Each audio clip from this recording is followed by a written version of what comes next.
নমস্কার। স্বরের আজকের বিশেষ প্রতিবেদনে আপনাদের স্বাগত। পশ্চিমবঙ্গ রাজনীতিতে এবং প্রশাসনিক ক্ষেত্রে বর্তমানে সবচেয়ে আলোচিত বিষয়গুলির মধ্যে অন্যতম হল বাংলাদেশ সীমান্তের নিরাপত্তা, অবৈধ অনুপ্রবেশ রোধ এবং জাতীয় তদন্তকারী সংস্থা এনআইএ এর বিভিন্ন অভিযান। 2026 সালের এই মে মাসে নতুন সরকার গঠনের পর আমাদের প্রিয় মুখ্যমন্ত্রী শ্রী শুভেন্দু অধিকারী সীমান্ত নিরাপত্তাকে অন্যতম অগ্রাধিকার হিসাবে ঘোষণা করেছেন। একই সঙ্গে কেন্দ্রীয় সংস্থা সীমান্ত সংক্রান্ত অপরাধ, জাল নথি চক্র পাচার, মানব পাচার এবং সম্ভাব্য জঙ্গি কার্যকলাপের বিরুদ্ধে অভিযান করেছে আরও জোরদার।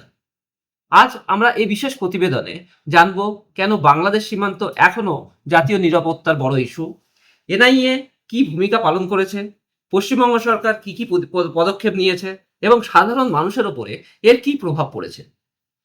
চলুন শুরু করা যাক। ভারত ও বাংলাদেশের মধ্যে প্রায় 4,000 কিলোমিটারের বেশি সীমান্ত রয়েছে। এর মধ্যে পশ্চিমবঙ্গের অংশই সবচেয়ে দীর্ঘ। উত্তর 24 পরগনা, নদিয়া, মুর্শিদাবাদ এবং উত্তর দক্ষিণ দিনাজপুরের বিস্তীর্ণ এলাকা বাংলাদেশের সীমান্তের সঙ্গে যুক্ত।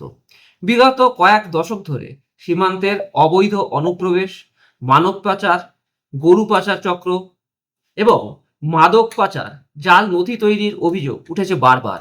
কেন্দ্রীয় সরকার বারবার দাবি করেছে যে এই অবৈধ অনুপ্রবেশ শুধু অর্থনৈতিক নয়, জাতীয় নিরাপত্তার সঙ্গেও যুক্ত। শুভেন্দু অধিকারী মাননীয় মুখ্যমন্ত্রী ক্ষমতায় আসার পরই তিনটি বিশেষ ধাপে তার নীতি নির্ধারণ করেছেন।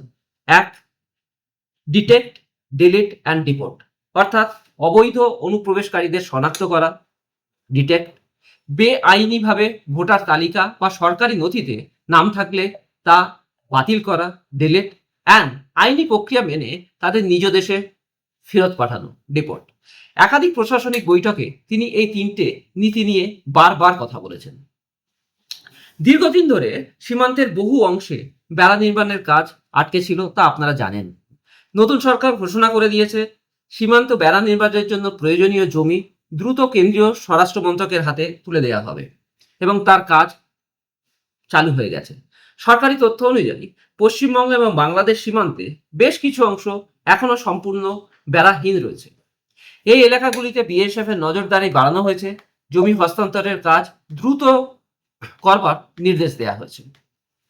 শুধু সীমান্ত একাই নয়, রাজ্যের গুরুত্বপূর্ণ রেল স্টেশনগুলির উপরে নজরদারি আনা হয়েছে। মুখ্যমন্ত্রী রেলওয়ে প্রোটেকশন ফোর্স বা আরপিএফ কে নির্দেশ দিয়েছেন সন্দেহজনক অবৈধ অনুপ্রবেশকারীদের চিহ্নিত করতে, রাজ্য প্রশাসনের বক্তব্য অনুযায়ী আইন অনুযায়ী যাচাই করে তাদের বিএসএফ এর হাতে তুলে দেওয়া হবে। পশ্চিমবঙ্গ সরকার সম্প্রতি বিভিন্ন জেলায় হোল্ডিং সেন্টার তৈরি করে দিয়েছেন। এই কেন্দ্রগুলিতে এমন বিদেশি নাগরিকদের রাখা হবে যাদের পরিচয়, যাচাই এবং প্রত্যাবর্তনের প্রক্রিয়া সম্পূর্ণ হয়নি। রাজ্যের স্বরাষ্ট্র দপ্তর জানিয়েছে যে এটি কেন্দ্রীয় স্বরাষ্ট্র মন্ত্রকের নির্দেশ অনুযায়ী পরিচালনা করা হবে। সাম্প্রতিক কিছু প্রতিবেদনে দাবি করা হয়েছে যে প্রশাসনিক কড়াকড়ির কারণে বহু সন্দেহভাজন অবৈধ বাংলাদেশি নাগরিক সীমান্ত পেরিয়ে বাংলাদেশ ফেরার চেষ্টা করছেন। উত্তর 24 পরগনার কিছু সীমান্ত এলাকায় দীর্ঘ সারি দেখতে পাওয়ারও খবর প্রকাশিত হয়েছে। তবে এই বিষয়ে প্রশাসনিক যাচাই ও আইনের প্রক্রিয়া এখনো চলমান। এরপর আসা যাক এনআইএ প্রসঙ্গে। ন্যাশনাল ইনভেস্টিগেশন এজেন্সি বা এনআইএ ভারতের প্রধান সন্ত্রাস বিরোধী তদন্তকারী সংস্থা। 2008 সালে মুম্বাই হামলার পরে এই এনআইএ গঠিত হয়।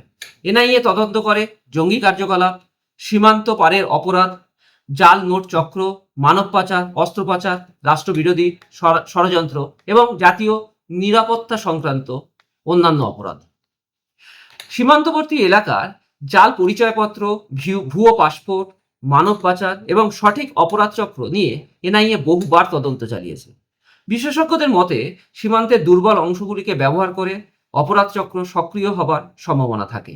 এই কারণেই নিরাপত্তা ও এনআইএ এর অভিযানকে একটি বৃহত্তম নিরাপত্তা কাঠামোর অংশ হিসাবে দেখা হচ্ছে।